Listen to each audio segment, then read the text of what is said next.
I'm Kristin Weitzel, and I'm here to talk to you all about your comfort zone is killing you, which sometimes can be a polarizing opener. And really, this is around the wonderful world of deliberate cold exposure, or what I like to call, in the business that I run, that this focuses on is called Sherpa Breath and Cold. And I talk a lot about intentional cold exposure, which is really, the acronym is ICE, so that works. And really layering in a piece of this, that deliberate cold exposure is us putting our bodies into cold, and intentional cold exposure is layering in some intention, or what I say is the most important piece is what's the context that you're doing cold exposure or cold therapy for. So today we'll talk about context, and we will talk about cold across the board. The one thing I'd love to hear from you all is, how many of you have been in a cold shower? Awesome. At somewhere in your life, probably the hot water didn't work and you had to check that out. The cryotherapy thing, who's done that? Cryotherapy, getting in a chamber, vaporized air, it's cold, everybody gets a little dance on. And then what about in a cold tub? So cold water immersion, maybe up to the neck, maybe you dared put your head in, great. And we're loving it. We're seeing it all over social media right now. There's celebrities and there's athletes and there's people of all ages and stages, I say, going into the cold. And our Lord and Savior, Andrew Huberman, is talking about it all the time, right? And I want to talk to you and share a bit of the layers of benefits of cold, why we're here, and really why I've sort of chosen this tagline of your comfort zone is killing you as a reminder that if we wait for the phone call with the bad news, if we wait for the car accident, if we sit on the couch at home and think that things aren't going to show up in our lives that make us uncomfortable, then we're mistaken, right? And so what we want to do is we want to be training for the game of life. Because we don't get in the ice bath to get good at taking ice baths. We get in the ice bath to get good at life, to get good at managing stress. And so that's the thing I think that gets lost a little when we are watching these amazing social media gurus come up and get in the cold and do 20 minutes and do all of these different protocols. And we feel like, is that a little intimidating? I work with a lot of females, and so women will come to me and say, I really want to do that, but it's a bit much. Like Joe Rogan, 22 minutes, full-on shiver, MMA, fighters, it's too much for me. So what's right for you? What is your context? How are you showing up? What is your current health profile? And where can we play in the cold space? So I'm not going to spend a lot of time on this slide. I leave this slide in because I want you to know where I came from and all the things that I do in the world, which have given me an aggregation of data, expertise, and experience to be able to present on this to you today. I have a podcast called Well Power. An arm of my business is this Sherpa Breath and Cold work in the world. And I am a very science-based person, but I will say to you that there is a part of me that has a little woo, right? My friend Cole would say, you're woo adjacent, right? So the woo part of me wants to say to you that I get up here and to speak to you, and I get to do this work around breath and cold exposure because I somehow have been selected to be the vehicle to share this work. And this is really not about me ever coming into the space and healing people. There's none of that. It's about providing the tools in the conversation today to you and in all the work that I do to get people to understand how they can heal themselves.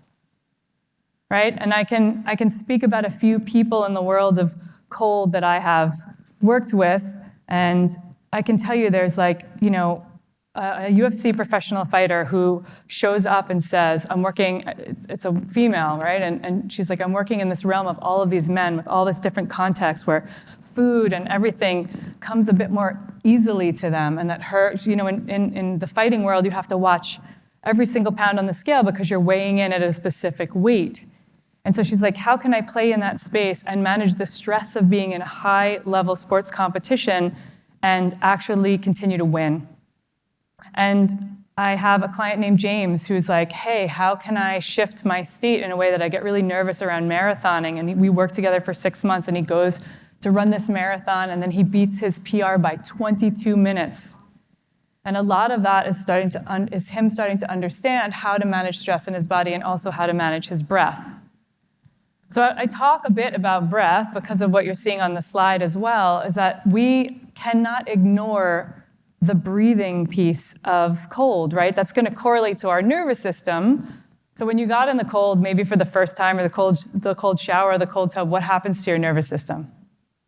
Like, where does it go? Right? We have a systemic response that's super sympathetic, and we're like, holy shit, get me out of here. Maybe that's our systemic nervous system response, but we know there's something more. Right? So maybe it's the gentleman James who's out PRing his marathon with this work. Maybe it's a UFC fighter, but it's the other people I get to work with. At this point, I've put almost 3,000 people one-on-one into an ice bath, an ice tub, or a frozen lake. And the other people, the us, are the people that I want to spread this practice to. And we'll talk about benefits, and can talk to you about dopamine and norepinephrine and adrenaline and the rush that comes with it and the way that our metabolism boosts for 300% for 36 hours after we take the ice bath and all these amazing benefits. But what I really feel into in this practice is this morning I got a voicemail, and this is not a rare occurrence. I'm so lucky to be able to hear people's stories. This morning I got a voicemail from a woman who I trained in my Sherpa Breath and Cold instructor training. She was a super fan of cold, albeit still pretty scared. She didn't know a lot about breath and correlating her nervous system in the cold. She really wanted to learn. She signed up for my training, a little bit nervous that maybe she would be less experienced because she wasn't coaching anything else. And then 3 weeks before the training, her father passed away. And this morning, she left me a message saying, it's been 4 months since the training. I have this new tattoo I got that was a signature. My dad wrote me a note saying, all my love, Dad. She got it tattooed on her inner arm. She's like, the same day I found out I'm going to train these 6 women. It's my first opportunity to coach 6 women in cold and do a breathwork class. And she's in tears in that message because she and I had a correlation. I lost my father as well. She came to the training, and the thing that she said, I came to the training for all these reasons, but what I really got the most out of it was I got an understanding that I'm going to be okay. I got sort of the message about even in loss, I can survive. I got confidence because I'm going to go out and coach this in the world for the very first time. And I got connection because there's a community of people, whether that's because of the oxytocin science dump that we have when we get in and out of the cold with others around, or because she's in community and connected with a whole group of coaches and people doing this together. She's like, I got the community to feel supported. And this is the thing we're not talking about enough in the world of cold. I work with all types of people.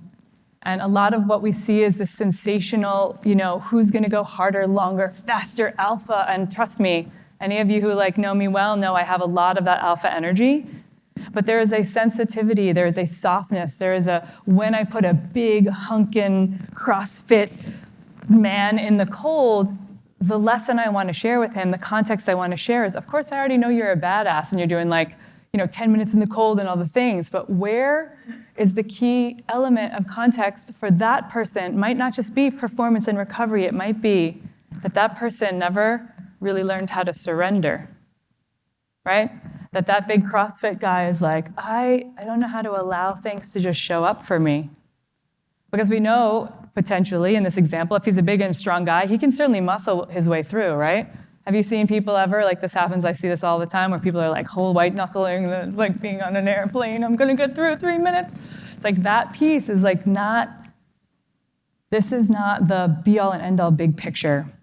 And so what I say, I left that slide up for a long time because it's really truthfully what I believe, and it's the only slide I will read off to you because it's that important. There are no 2 modalities I have ever used that create radical transformation of body and mind as profoundly and expeditiously as breath and cold exposure. I get to watch people use breath and use cold to change their lives, their careers. Maybe they leave their partner because it's not serving them. Maybe their marriage gets better because they realize they have to communicate and talk about what's really going on in their body. And this is some of the pieces that come up when people put themselves into uncomfortable situations and they grow and they stretch and they expand and they go, holy shit, I can do hard things. I can take on this challenge. It is a microcosm that I get to see, and this is, to me, the biggest, most beautiful piece, that when I have the honor of sitting with someone for 3 minutes or 5 minutes or whatever it might be, at whatever temperature, and having them experience the cold, I get to see them, and those 3 minutes are a microcosm of their entire lives and their entire tolerance for stress. I see them fall off the swing at 5 years old on the playground and their reaction. I see how when they get bad news, things come up. I see entrepreneurial executive women running multi-million-dollar businesses get out of the ice bath and have an emotional release because no one is telling them it's okay, you can have softness, you need rest. And this is the most beautiful piece for me about what we're getting into cold for. And yes, you can be badass and you can recover and you can do all of these other things, but cold and breath, when we put them together, changes the game. It's like Don Moxley's here, and I think of this story where I was doing breath and cold with Denison University women's swim team who just won the championships. So exciting. These women were all infighting. We're doing lots of breath in the beginning of the season. They were kind of infighting. Look, you're 19 years old, you're swimming in a college team. There's a lot of things going on in that space. And as they start to do more cold, as they start to re-regulate their emotionality with breath, as they start to manage stress better, what happens? The team calms a bit, relationships get better, and you start to see these things that are not reported on some document of, how are we progressing through the season. But there's a natural community, there's a natural oxytocin boost, there's a natural way that these people are then in community and loving up on each other. And so that to me is a big piece of cold. What's cold exposure really all about? Well, it's shocking, right? And it gives us a lot of ways to explore our breath, because we're going to get in the cold and we're going to have a big response. And how we manage that is everything. It's about our health, right? You are all here because you want to be focused on your diet, your nutrition, your experience, the way you can optimize your well-being. And so this is really about our health as well. The way that we can boost metabolism, the way that we can create more mitochondrially dense tissue, this brown adipose tissue in our body, which is going to help shift the way we feel in our skin.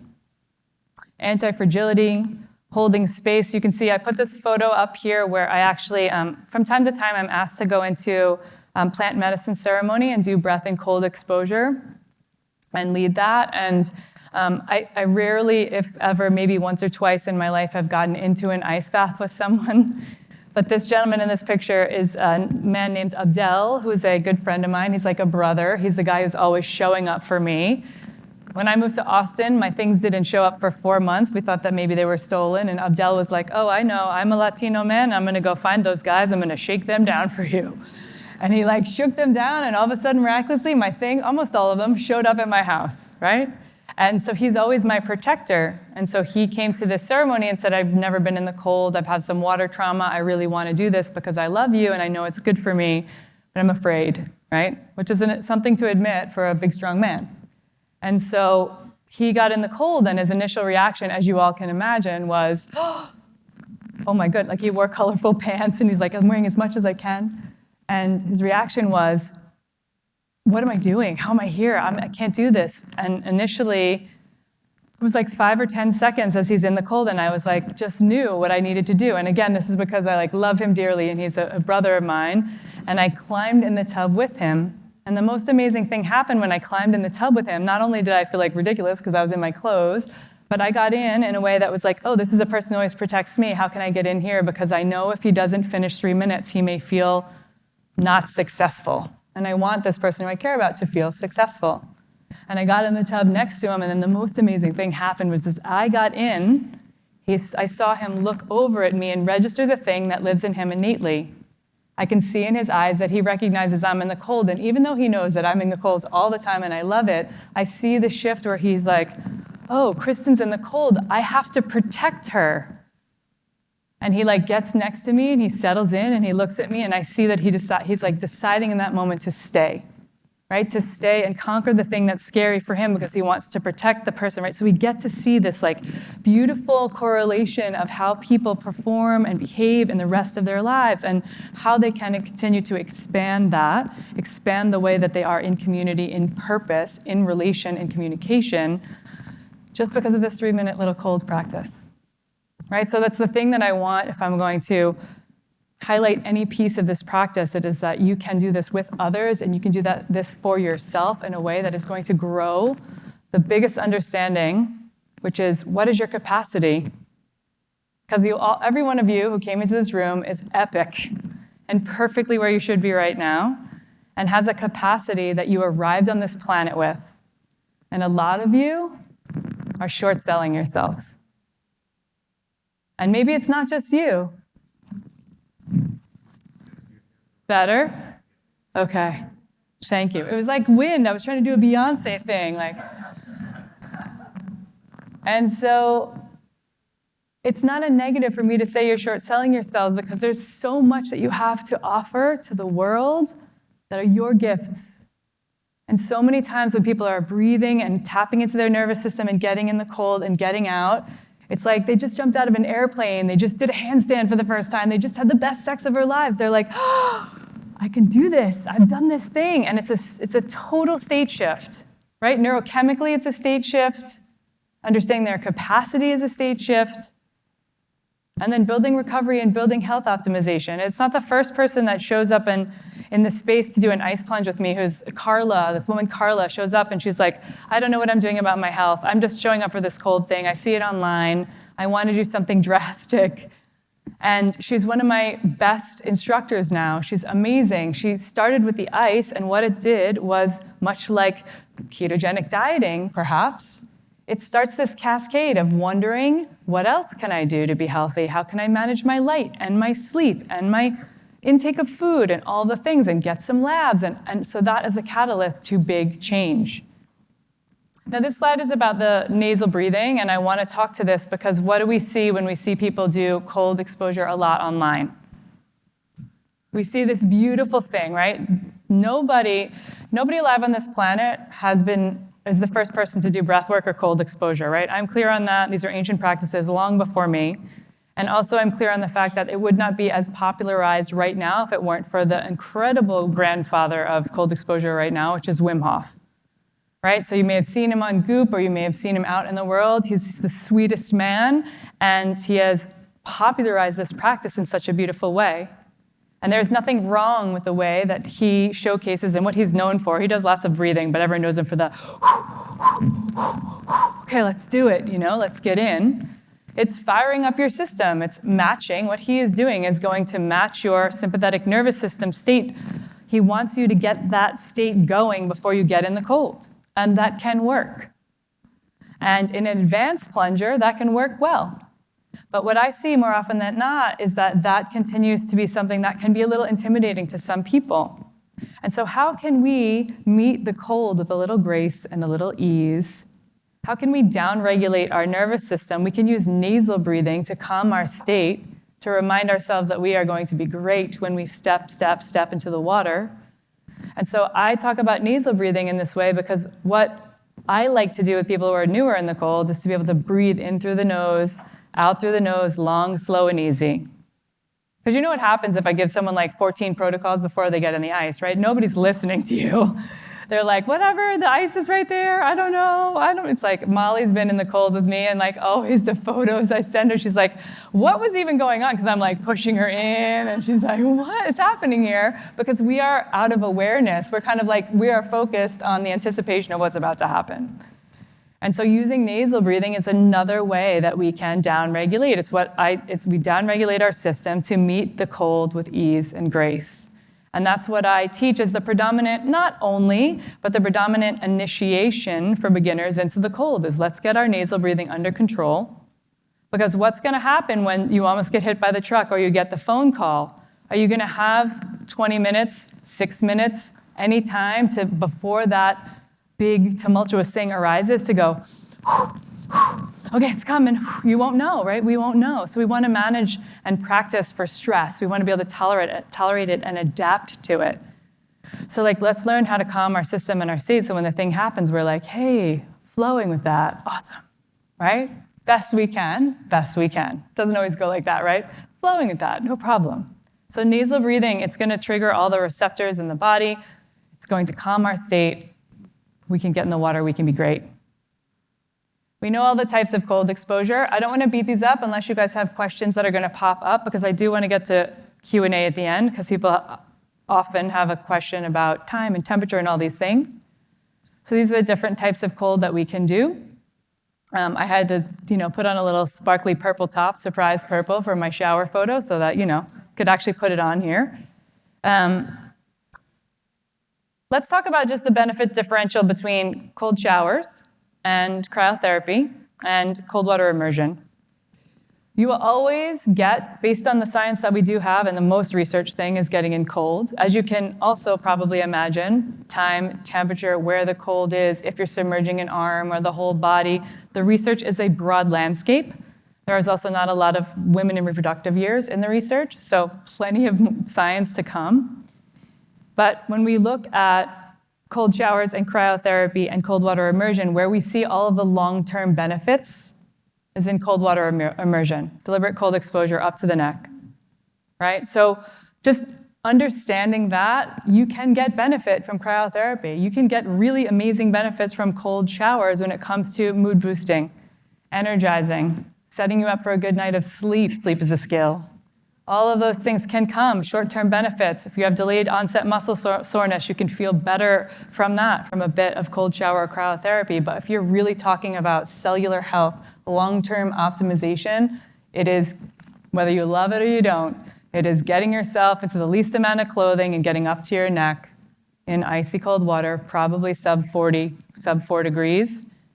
There are some variants and people that would speak about this being different for females, and there are some things that really play in that arena as well as true. We can talk about that further if you're interested in Q&A. What happens to your body?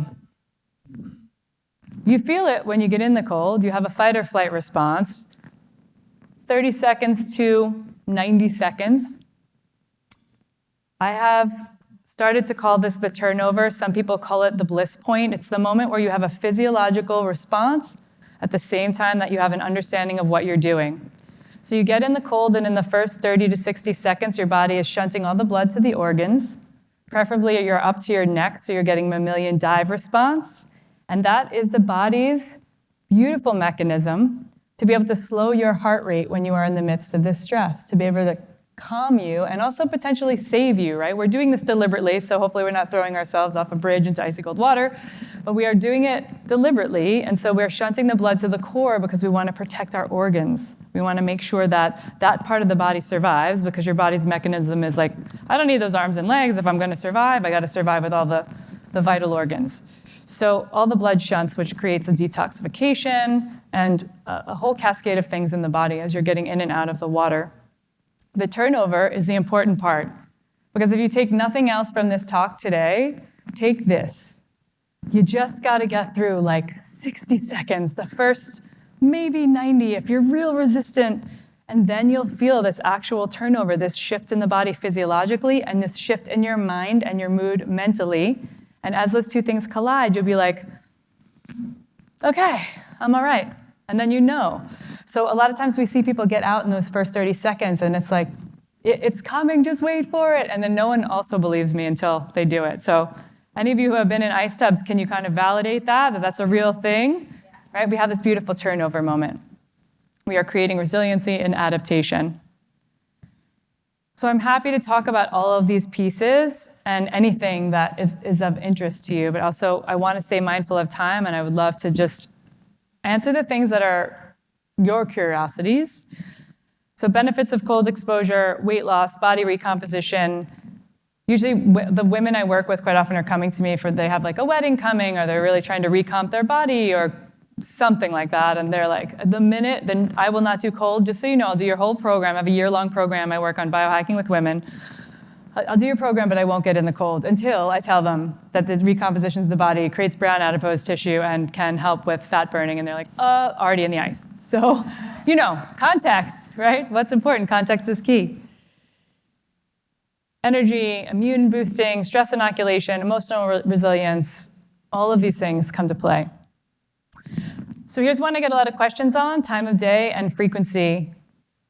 I would say that I have a pretty solid stance around women not cold plunging every day.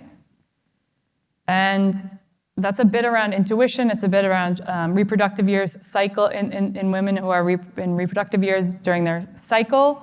Any time of the cycle, I don't just mean period, just being aware. If you show up with a dysregulated hormone profile and you go to overstress or overtax your system by repeated, very cold water immersion or ice baths, you can potentially dysregulate it further or not do it justice in the sense that you want to have that be more balanced, right? And if I tell you you don't have to get in every day, you can go 3 or 4 times a week, probably that will feel sufficient for you, right? And so I always speak with women and females to just err slightly on the side of caution. Now, some women are like, but I want to do this 30-day challenge. It's great. Do all those things. We see that men are a bit more tolerant to higher frequencies of being in the cold. So you could do a 30-day challenge. Just don't do like a 530-day challenge every day. That would be my advice to females, female physiology. Sub 40 degree temperature, this is just like when we sit in heat. There are heat shock proteins, and those can help us with cellular benefits and long-term and longevity. There are cold shock proteins that are activated around that sub 40 degree Fahrenheit temperature. So I want you to try for cold, right? A lot of the studies are in this like 50, 55 degree range. And so playing in the space where if we're going to do the thing, let's activate the cold shock proteins more often than not, because that's going to give us long-term cellular health. So how do we do that? A lot of the benefits are coming from activating those. Susanna Soberg talks about the 11:57 rule. It might be 11:58. I never really know. I always mess the numbers up. But 11 minutes over the course of the week, that is not in one plunge. Could be that you're doing like 2 minutes at a time. And that's her recommendation based on the research. She's one of the foremost researchers in this space. She's female physiology, which always helps because she's willing to look at the data on both sides of the sexes. And that is her strong recommendation. Huberman has been calling that the Soberg principle. You may have heard of that. More cold exposure is needed to reach shivering in the AM versus the PM for women. So that's a little interesting.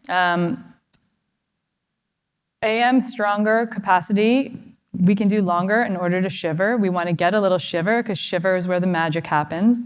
And then also, I notice and see women who are in the estrogen rise and spike, so right leading up to ovulation when we're feeling intuitively like, I always say it's like the red high heels throw on a great lip moment. You feel like you have more capacity to do things. Maybe train with weights, maybe do an ice plunge, maybe you feel much more robustly out in the world and ready to get it. And that's the time to do it. That's the time to think about maybe starting your practice. Doesn't mean that you can. There's a lot of discourse right now on, is there a bad time of my cycle or the month as a woman, or a bad time of life, like perimenopause, menopause, is there any bad time? Don't get in when you have your period, all of those things. Like Ayurveda might say this, and Chinese medicine says don't get into cold, but I cannot find enough research that's really pushing us in that direction. And I think any time that it makes sense to you, because some women are going through specific parts of their cycle where they're feeling uncomfortable or pain, and it can help with all of that, so why wouldn't you try it?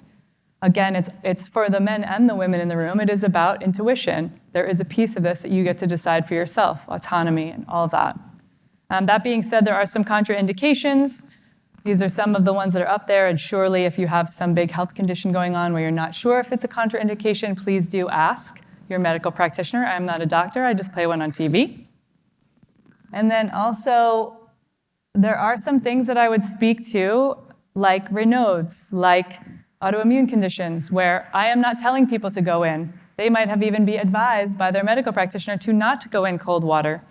And anecdotally, I can tell you and speak to you about hundreds of people, because I speak to all the people who are coaching cold, that we are seeing improvement in autoimmune conditions, and we are seeing improvement in Raynaud's circulation from people spending time in the cold. That is with a frequent practice that is contextually good for them. So that's pretty exciting. And always, always you have the power of choice. I always say, if you're really afraid to take an ice bath, come take one with me, because I have not lost anyone yet. But you have the power of choice to do this if this feels good to you. There's other pieces in this slide to talk about force potential, what we're seeing on a workout. This beautiful gentleman right here is my medical practitioner, and I work out at his offices on a machine called the ARX, and we can actually track and see that typically I can have more force potential if I'm pre-chilling before I work out. That's basically like a 5.5-minute protocol for me, probably different when everyone in the room. 10 minutes of rewarming so that the belly of the muscle isn't cold still, and getting on that machinery. So we see a little bit more force potential in there. It's a nice way to kind of play with that, right? See how that goes for you. And hypertrophy in cold is another thing that's talked about a lot on the bottom of this slide, which is just there's an army of people that are like, don't get in the cold after you worked out your hardest workout because it's going to stunt mTOR. And that is true in many ways. Although we have looked at, Mike T. Nelson has done a lot of research and pulled research on this. He's a great PhysFlex cert, and he's a great guy. And he has pulled a lot of the research that's like, if you have done a big workout for that day and you want to throw yourself in cold for 30 seconds because it will feel good, then we're not seeing that being stunted in that short of period of time. So yes, it's possible, probably better for your rest days before your workout or on your less hard days, but you could still hop in, hop out, and be totally fine. This is the freezing Fab 5. These are the reasons that I think they are cold exposure, ice baths, that they are the big win, whether it's biohacking, health optimization. Most of us have a bathtub in the house or access to a cold shower. And these are the things that we see and I see from working with people that are the biggest wins out there. Mental toughness is number 5. It almost should be number 1. The way that people state shift their ability coming out of the cold is unreal. These are some resources that are here. Great, I can leave them up if you want, but what I really want to get to is if you have any questions, because this is a huge landscape, cold, right? And so I can get up and talk to you for 22 minutes and get through so much information and sharing, but all of you who either have a practice or want to practice, I'd love to take questions. Talk about the meat and potatoes of cold exposure. Beautiful. The question is there an optimal length of time to do this? I start most people at a minimum of 2 minutes because I want them to experience the turnover. And I'd say 95% of the people that I work with and the way that I train my instructors in my Sherbet Breath and Cold instructor program is most people can get through 3 minutes in the cold at sub 40 degree temperature. So start there and then, play. You're going to build an adaptation, so over time you can go longer. There's no reason to rush it, Yeah? Cool. This is a really important question. Contrast therapy. And also, if you haven't plunged in nature, like getting in an ice hole where there's I've done it at 10 p.m. at night alone, and also be careful if you're doing it alone. I was in a safe setup environment, but it is like nothing else. It's not going to mimic anything. You are grounding, you are earthing, you are getting the wind, you are seeing the sky, you are just one with. I sound so woo, but you're like one with the earth. It's amazing, and you're getting this cold practice. Sidebar. Your question is about contrast therapy, and this is an important thing, and I don't like to talk in wrongs or rights, but if we're talking about doing the work of being in the sauna and the work of getting in cold to be able to boost our health, here's the thing you don't want to do. Get your body super chilled, vasoconstrict everything, get out to have a parasympathetic rebound, and before your body has the chance to do the rewarming work, which is where the magic happens, when the body does the work, you throw yourself in a sauna and you make the sauna do the work, which basically just negated what you did because fractionally, in a pretty big way, because you just used the sauna to do the work to heat you up. You want the shiver. You want the body to respond. And conversely, I think it's not great to go from the sauna and throw yourself right in the cold. Of course, it's easy the first 30 seconds. You just sweat at 190 degrees for 20 minutes, right? And so this is why it's bold. Be the person who says, I make everyone do 5 minutes in between in contrast. So it's like wherever I'm going. I went and did a big event, 80 people, Wild Health. It was like a fandango of cold and sauna. And I was like, nobody in the sauna, you're allowed, you can go now. But people want to go in the heat and contrast, I get it. The only reason that you should throw yourself right into the sauna, right into the cold, is because you are having such a vehement shiver response that it feels dangerous and you feel nervous. Safety first, and definitely take the space between. right? And then you kind of learn too, like, how's my body rewarming? And if you have your cycle still as a woman, you're like, oh, isn't this interesting? Luteal phase, 2 days before I get my period, I'm way more stress intolerant. I'm way more sensitive. And maybe at another part of your cycle, you feel differently. For everyone in this room, if your stress at work, at home, and your relationships and your community is super high, and you're getting in the cold, you probably will be able to you'll be less stress intolerant. Like, you'll be less tolerant of stress because the rest of your life, all your other buckets are full. So there's a balancing act there. Great question. Thank you for bringing that to the table. I've had a lot of people who have shown up with water trauma, which is like an obvious connecting point, right? Because they're about to get in the water. And also people who have come post-prison and addiction. And there is a fine line to walk with, like, what I would say the addiction and recovery community, because there is something about the hit of bio and neurochemistry that you get from being in the cold that, of course, is way healthier than maybe some other substances. And but if they're utilizing it in a good and safe environment and they're getting coached through it, they are processing quite often. So they can process the things that have gone on in a similar methodology that you would using breath work, right? Getting out of the prefrontal cortex, or the way you might use plant medicine. I was just having a conversation earlier saying, like, you don't have to put substances in your body to be able to peel away some of the layers of the constructs and some of the traumas that we all show up with, different styles of trauma in life. You can use the cold and you can use breath. For sure you can, breath is a thing that I think many people talk about processing out of trauma. So there's pinnacle state shifts because you're creating a feeling of safety in breath work to be able to release those pieces. And if you're being well coached in the cold, people are feeling safe and they're tapping really quickly, immediately into where trauma has come up. And when they get out of the cold, sitting and having this parasympathetic rebound is a big piece of where they can start to unpack. So the one other thing I will say, this is like a really passion point for me, because I didn't start with any thematic around, I want to work with people who are dealing with big trauma in their life, but I get to sit down and do this big piece of a very important other thing after cold and breath, and I always check in on people the next day. I call it aftercare, we call it aftercare, but integration is really important. If you have a frequent ice bath practice, if you have a breathwork practice, it's all well and good and amazing to go to the gym with all your buddies and do all the things, or go to a wellness center and everybody plunge together and have fun. But there is a piece that I think a responsible coach, and that all of us in our own autonomy could sit down and stand to be journaling about what happened in the cold and maybe what happened with breath, because you will start to unpack things in a different way. And part of that is like growing your capacity for the fact that you can change and you have huge vastness and greatness inside you. And part of that is just physiologically also what's happening. So you're opening yourself up to being in a safe space to be able to integrate that work and shift your life. I love you, Levi. Does that answer your question? Yeah? Cool.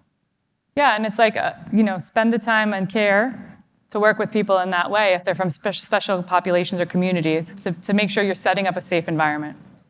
Love you all. Thank you so much for coming to my cold talk.